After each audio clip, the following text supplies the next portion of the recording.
ரெண்டு ஒருத்தர் இப்படி காசா வரணும் அப்படி வரணும்னாங்க.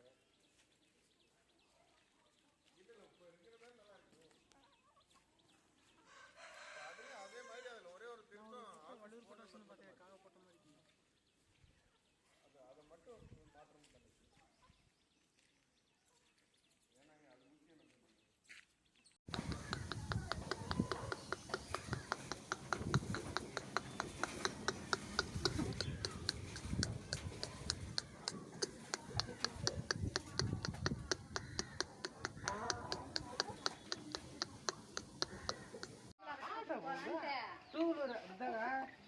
நீங்க போலான்னு போனா வண்டி இங்கு போகுது. நீ அந்த லாஸ்ட் போறது இங்கிருந்து ஸ்டார்ட் பண்ணா அது லாஸ்ட் தண்ணி எல்லாம்